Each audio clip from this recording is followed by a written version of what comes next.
अस्सलाम वालेकुम स्टूडेंट्स। हमारा आज का लेक्चर ट्रांसपोजेबल एलिमेंट्स के बारे में है। तो सबसे पहले हम डिफ़ाइन करते हैं ट्रांसपोजेबल एलिमेंट्स क्या हैं, या ट्रांसपोजॉन्स या ट्रांसपोजेबल एलिमेंट्स।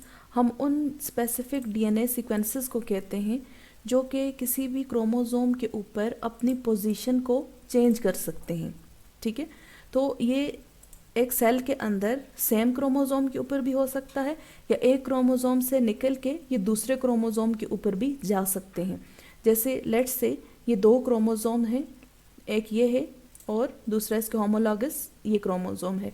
तो जो ये सीक्वेंसेस हैं ये कुछ स्पेसिफिक लोकेशन पे होंगे। लेट्स से यहाँ पे हैं, ठीक है, तो यहाँ से ये जंप करेंगे या अपनी पोजीशन को चेंज करेंगे तो ये इस दूसरे क्रोमोसोम पे भी जा सकते हैं, और दूसरी सिचुएशन क्या है कि ये उसी क्रोमोसोम पे किसी दूसरी लोकेशन पे भी जा सकते हैं। तो ऐसे स्पेसिफिक सीक्वेंसेस को हम कहते हैं ट्रांसपोजॉन्स या ट्रांसपोजेबल एलिमेंट्स। इनकी जो मूवमेंट होती है, जो अपनी पोजीशन ये चेंज करते हैं, उसकी वजह से किसी भी सेल के अंदर हम देखते हैं कि जेनेटिक रिकम्बिनेशन होता है, क्योंकि एक पोजीशन चेंज करने की वजह से एक नया कम्बिनेशन बन जाता है, और जब वो कम्बिनेशन आगे जीन एक्सप्रेशन के थ्रू एक्सप्रेस होता है, प्रोटीन बनती है उसकी स्पेसिफिक, तो उस वजह से वहाँ पे एक नया हमें कम्बिनेशन देखने को मिलता है। चूँकि ये जीन्स जो होते हैं हम इनको कहते हैं कि ये मूव करते हैं या जंप करते हैं from place to place on chromosome, तो इस वजह से इनको जंपिंग जीन्स भी कहा जाता है। तो इस तरह से इसके तीन नाम हैं, ट्रांसपोजेबल एलिमेंट्स, ट्रांसपोजॉन्स या फिर जंपिंग जीन्स। तो जिस लोकेशन से ये जंप करते हैं एक क्रोमोसोम के ऊपर, जिस लोकेशन से जो इनकी ओरिजिनल लोकेशन है वहाँ से जब ये जंप करते हैं तो उस लोकेशन को कहते हैं डोनर साइट।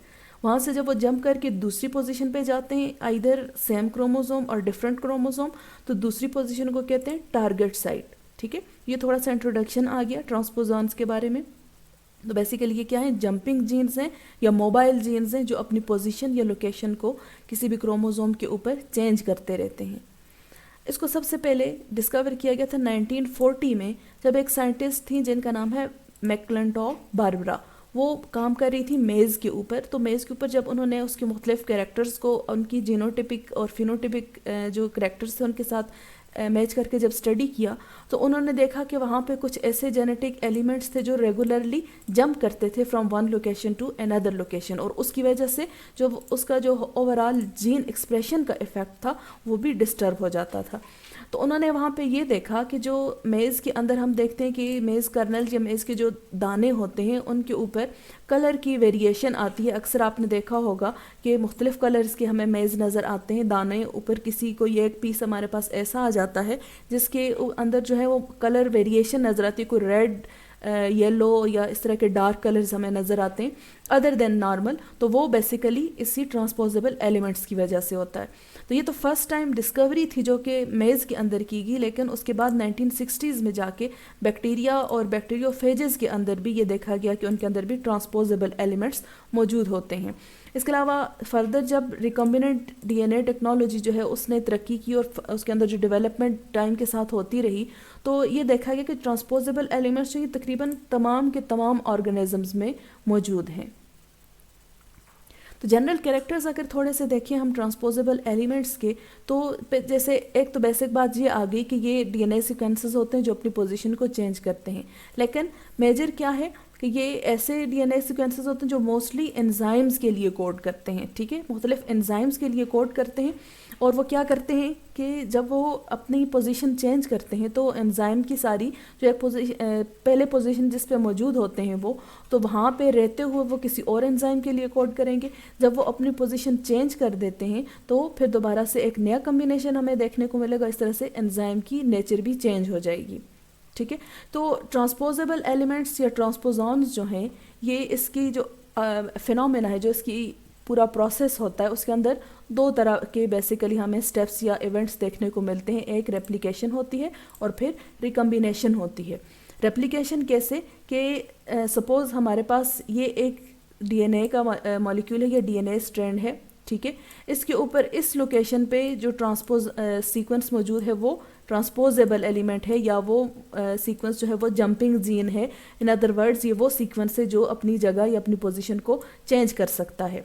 ठीक है, अब क्या होगा कि इस पोर्शन के पास या इस सीक्वेंस के पास वो एबिलिटी है कि अपनी पोजीशन को चेंज कर सकता है, तो अब इस पूरे फिनोमेना से गुजरने से पहले इन फर्स्ट स्टेप में क्या होगा, इसकी रेप्लिकेशन होगी। बिल्कुल इसी तरह का एक दूसरा सीक्वेंस जो है वो रेप्लिकेट होगा और इसकी कॉपी बनेगी, ठीक है, आइडेंटिकल कॉपी।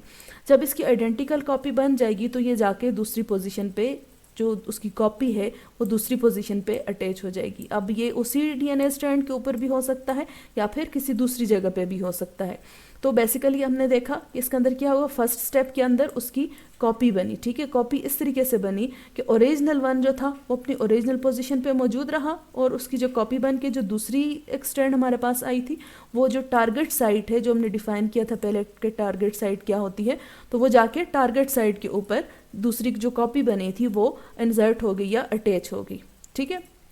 तो इस तरह से अटैच होने के बाद अब क्या होगा कि ये पहले ये सीक्वेंस सिर्फ एक जगह पे मौजूद था, अब ये दो जगह पे मौजूद है और इस तरीके से हम कहते हैं कि इसके अंदर एक रिकम्बिनेशन हुआ है। अब नया कम्बिनेशन हमें देखने को मिल रहा है और ये रिकम्बिनेटेड जो डीएनए है ये जब आगे जाके जीन एक्सप्रेशन जब इसका होगा तो आगे फर्दर प्रोटीन्स भी डिफरेंट बनेगी, रिकम्बाइंड प्रोटीन्स बनेंगी, ठीक है। बेसिकली इसकी जो टाइप्स हैं उनको हम अगर देखें तो प्रोकैरियोट्स और यूकैरियोट्स के अंदर बहुत सारी इनकी टाइप्स मिलती हैं, लेकिन जो अगर उनको ग्रुप्स बनाएं, क्लासीफाई करें तो 3 हैं। इंसर्जन सीक्वेंसेस या जिनको आईएस भी कहा जाता है, ठीक है, इंसर्जन सीक्वेंसेस या simply we can say that is, ठीक है। तो आईएस के अलावा ट्रांसपोजॉन्स हैं और बैक्टीरियोफेजेस जो हैं ये भी बहुत सारे केसेस में, ये बहुत सारी सिचुएशंस में ये जंपिंग जीन्स के तौर पर भी एक्ट करते हैं। तो सबसे पहले हम देखते हैं इंसर्जन सीक्वेंसेस को। इंसर्जन सीक्वेंसेस जो हैं ये सबसे पहले डिस्कवर होने वाले ट्रांसपोजॉन एलिमेंट्स थे जो आइडेंटिफाई सबसे पहले डिस्कवर होने वाले स्पॉन्टेनियस इंसर्जन ट्रांसपोजॉन्स थे। तो स्पॉन्टेनियस का मतलब क्या है कि ये जो एट द स्पॉट जो है वो अपनी पोजीशन किसी भी वक्त किसी भी सिचुएशन में ये चेंज कर सकते हैं। उसकी रीज़न क्या है कि ये शॉर्टर होते हैं, शॉर्टेड सीक्वेंसेस होते हैं, इनकी चेन इतनी लंबी नहीं होती, तकरीबन 800 से 1500 बेस पेयर तकरीबन इनकी लेंथ होती है। और दूसरी इंपॉर्टेंट बात क्या है, ये किसी भी प्रोटीन के लिए कोड नहीं करते, ठीक है। ये जो सीक्वेंसेस हैं ये कोई भी प्रोटीन के लिए कोड नहीं करते, बल्कि इनके कुछ दूसरे फंक्शंस होते हैं। दूसरे फंक्शंस क्या हैं कि ये क्या करते हैं, इनके अंदर मुख्तलिफ जो जेनेटिक इन्फॉर्मेशन होती है नेसेसरी फॉर देयर ट्रांसपोजिशन, कि वो सीक्वेंसेस किस तरीके से मूव करेंगे, ठीक है, उनकी रेप्लिकेशन कैसे होगी, उनका रिकम्बिनेशन कैसे होगा, उनकी टारगेट साइट क्या है, उनकी जो डोनर साइट है वो क्या होगी। तो ये सारी इन्फॉर्मेशन जो है ये इंसर्शन सीक्वेंसेस के ऊपर मौजूद होती है। अदर देन दैट ये किसी प्रोटीन के लिए कोड नहीं करते और ये शॉर्ट सीक्वेंसेस होते हैं। अगर हम बात करें इकोलाई की, तो इकोलाई में बहुत सारे हैं आईएस जो हैं मुख्तलिफ इंसर्जन सीक्वेंस, जैसे IS1 है, IS2, IS3 और IS4, इसके अलावा बहुत ज़्यादा और भी मौजूद हैं। तो सबसे ज़्यादा ये स्टडी किया गया है, ये सबसे ज़्यादा जो ऑब्जर्वेशन में आया वो इकोलाई के अंदर है। तो इंसर्जन सीक्वेंसेस क्या हैं, शॉर्टर सीक्वेंसेस जो प्रोटीन के लिए कोड नहीं करते, बल्कि इनके ऊपर सिर्फ उनकी ट्रांसपोजिशन के लिए नेसेसरी इन्फॉर्मेशन मौजूद होती है, प्रोटीन की कोडिंग के लिए नहीं होती। सेकंड वन आ जाती है बैक्टीरियोफेज म्यूटेटर, ठीक है, या फिर हमने इसको इधर थर्ड पे लिखा था, ये बैक्टीरियोफेज। ट्रांसपोजॉन्स को हम बाद में डिस्कस करेंगे। तो बैक्टीरियोफेज म्यूटेटर क्या है, ये लॉन्गेस्ट ट्रांसपोजॉन्स हैं। इनका जो जैसे हमने पिछले उसमें देखा था कि उसमें तकरीबन हमने जो बात की थी कि 800 से 1500 तक इनकी बेस पे लेंथ होती है, लेकिन जो बैक्टीरियोफेज म्यूटेटर्स होते हैं इनकी लेंथ ज़्यादा होती है, इस वजह से हम कहते हैं लॉन्गेस्ट ट्रांसपोजॉन्स हैं जो अभी तक डिस्कवर हो चुके हैं। इसके अंदर मोस्टली चूँकि बैक्टीरियोफेज में है, मतलब वायरसेस में है, तो इसके अंदर मोस्टली जो इन्फॉर्मेशन कोडेड होती है वो वायरस के हेड और टेल के बारे में होती है। आपको पता है कि जब एक वायरस अपने होस्ट को इन्फेक्ट करता है, उसके अंदर अपना जीनोम सीक्वेंसेस जो है उनको इंसर्ट करता है, तो उसका जो सीक्वेंसेस होते हैं वो कुछ तो मुख्तलिफ प्रोटीन्स के लिए और उनकी मुख्तलिफ जो बाकी जीनोम को रेप्लिकेट करने के लिए या उस तरह की इन्फॉर्मेशन उसके ऊपर मौजूद होती है। लेकिन जो उसमें बैक्टीरियोफेज म्यूटेटर्स हैं या जो जंपिंग या ट्रांसपोजेबल एलिमेंट्स हैं, उनके ऊपर जो एग्जैक्ट इन्फॉर्मेशन होती है वो उसकी हेड और टेल का सेक्शन बनने के लिए उसके ऊपर इन्फॉर्मेशन कोडेड होती है। हमने कहा कि ये लॉन्गेस्ट ट्रांसपोजॉन्स हैं, तो इसके अंदर अगर आप देखें तो 100 वायरल क्रोमोसोम्स जो हैं वो एक सेल के अंदर मौजूद हो सकते हैं, ठीक है। तो 100 वायरल क्रोमोसोम्स तकरीबन प्रोड्यूस होते हैं अगर किसी एक भी जो म्यूटेटर सीक्वेंस है, उस जो ये बैक्टीरियोफेज म्यूटेटर है उसकी रेप्लिकेशन से 100 वायरल क्रोमोसोम जो है वो प्रोड्यूस हो सकते हैं, ठीक है। तो इस तरह से हम कह सकते हैं कि 100 डिफरेंट टारगेट साइट्स होती हैं इसकी। तो आप खुद इस चीज़ से अंदाज़ा लगाएं कि अगर 100 टारगेट साइट्स हैं, ठीक है, मतलब 100 ऐसी पॉसिबिलिटीज़ हैं जहाँ पे जाके ये जंपिंग जीन या ये जो ट्रांसपोजेबल एलिमेंट है जो बैक्टीरियोफेज के अंदर मौजूद होता है ये वहाँ पे अटैच हो सकता है। तो ये हमें हिंट देता है कि उसका साइज़ या उसकी लेंथ कितनी ज़्यादा होगी। इसी वजह से इनको जायंट म्यूटेटर ट्रांसपोज़ॉन भी कहा जाता है। तो सेकंड हमने किसके बारे में पढ़ा, बैक्टीरियोफेज म्यूटेटर जो कि वायरसेस में होते हैं, लॉन्गेस्ट होते हैं, और इसके अंदर इंफॉर्मेशन किसके बारे में होती है, वायरस के हेड और टेल की फॉर्मेशन जो कि होस्ट के अंदर होती है। और चूँकि इनका साइज़ बहुत ज़्यादा होता है, लेंथ इनकी इन सीक्वेंसेस की बहुत ज़्यादा होती है, इस वजह से इनको जायंट म्यूटेटर ट्रांसपोज़ॉन भी कहते हैं। थर्ड हमारे पास आ जाते हैं ट्रांसपोज़ॉन्स। तो ये सबसे ज़्यादा इम्पॉर्टेंट हैं और इंशाल्लाह नेक्स्ट लेक्चर में हम इनको डिटेल से देखेंगे ट्रांसपोज़ॉन्स को। तो ट्रांसपोज़ॉन्स क्या हैं, ये तकरीबन मिलते जुलते हैं जो इंसर्जन सीक्वेंसेस हैं उनके, लेकिन इनके ऊपर कुछ एक्स्ट्रा जीन्स भी मौजूद होते हैं। इंसर्जन सीक्वेंसेस में हमने देखा था कि सिर्फ उनकी अपनी ट्रांसपोजिशन के बारे में मुख्तलिफ जेनेटिक इन्फॉर्मेशन इनके ऊपर मौजूद होती है, लेकिन प्रोटीन कोई भी कोडेड नहीं होती इंसर्जन सीक्वेंसेस के ऊपर। लेकिन जो ट्रांसपोज़ॉन्स हैं इनके साथ एडिशनल जीन्स भी होते हैं, और एडिशनल जीन्स किसके लिए होते हैं, प्रोटीन्स के लिए होते हैं, ठीक है। इनका साइज़ जो है वो तकरीबन कुछ 1000 बेस पेयर तक मुश्तमिल होता है, और ये एक से ज़्यादा प्रोटीन्स के लिए भी कोड कर सकते हैं। इनका जो अगर आप स्ट्रक्चर देखें तो इनकी जो एक साइड होती है वो तकरीबन डायरेक्ट रिपीट्स होते हैं, मतलब दोनों कॉर्नर्स पे किसी जो दो कॉर्नर्स है इनके, लेट्स से कि ये एक ट्रांसपोजेबल एलिमेंट है, ठीक है। मैं बाकी डीएनए जो है वो उसको ड्रा नहीं कर रही, सिर्फ ट्रांसपोजेबल जो है उसको ड्रा कर रही हूँ। तो इसकी या तो ये साइड या इस साइड पे कुछ सीक्वेंसेस जो है वो रिपीटेड होते हैं, ठीक है।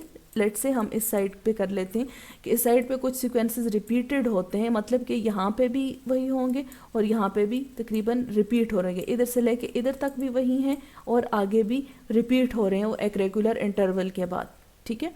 तो ये एक बड़ी पहचान है ट्रांसपोज़ॉन्स की। इसके अलावा उनका लेंथ हमने जेनेटिक जो जीनोम लेंथ है वो हमने बताई कि सेवरल 1000 बेस पेयर पर तकरीबन ये मुश्तमिल होता है, और जिस सीक्वेंस के ऊपर जब ये इंसर्ट होते हैं तो उसको हम कहते हैं टारगेट सीक्वेंस, ठीक है। लेट से ये यहाँ से मूव करता है और किसी दूसरे जीनोम के ऊपर ये इंसर्ट हो जाता है, तो उस जगह को जहाँ पे ये इंसर्ट होगा उसको हम कहते हैं टारगेट सीक्वेंस।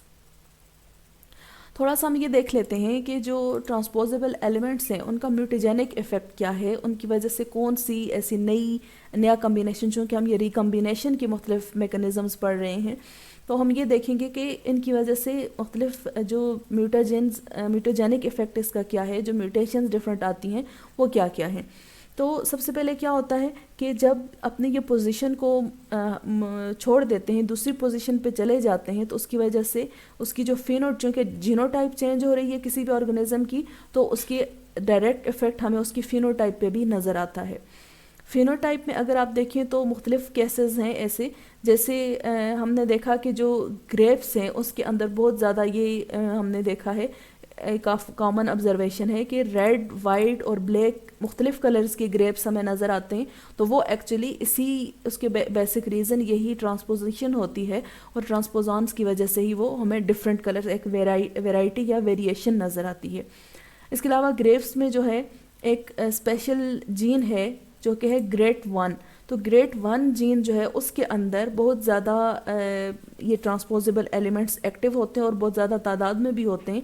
ये GRET1 एंथोसाइनिन पिगमेंट के लिए इसके ऊपर कोडिंग होती है, लेकिन जब उसकी ट्रांसपोजिशन के थ्रू उसकी जब रिकम्बिनेशन हो जाती है इस जीन के अंदर, कुछ ना कुछ अल्ट्रेशन या मॉडिफिकेशन हो जाती है due to these transposable elements, तो वो एंथोसाइनिन की नेचर में भी चेंजेस आ जाती हैं, जिसकी वजह से हम देखते हैं कि अक्सर जो वाइटिश कलर में ग्रेप्स हमें नज़र आते हैं जो कि ओरिजिनली ब्लैक होते हैं।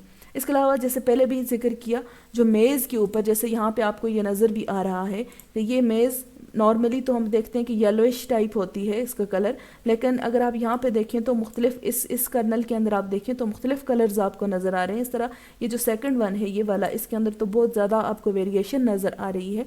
तो ये बेसिकली इन म्यूटाजेनिक जो इफ़ेक्ट है ये किसकी वजह से होता है, ट्रांसपोजॉन्स की वजह से होता है, और इसको हम आगे इंशाल्लाह नेक्स्ट लेक्चर में डिटेल से देखेंगे।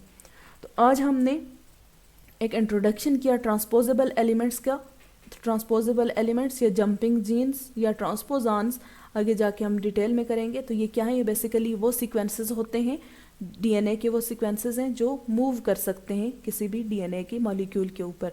अब ये मूव करके उसी सीक्वेंस उसी क्रोमोसोम के ऊपर रहें या दूसरे क्रोमोसोम के ऊपर चले जाएं, ये डिपेंड करता है और ये वेरी करता है। इसकी वजह से क्या होता है, जेनेटिक डाइवर्सिटी आती है, जेनेटिक वेरिएबिलिटी आती है, और एक कम्बिनेशन दूसरे से मुख्तलिफ होता है और एक नया कम्बिनेशन हमें देखने को मिलता है, जिसकी वजह से हम कह सकते हैं कि ट्रांसपोजेबल एलिमेंट्स का एक बड़ा रोल है इन जेनेटिक रिकम्बिनेशन। तो नेक्स्ट टाइम इंशाल्लाह इसकी जो ट्रांसपोजॉन्स हैं उसकी डिटेल के साथ आएंगे। तब तक के लिए अल्लाह हाफिज़।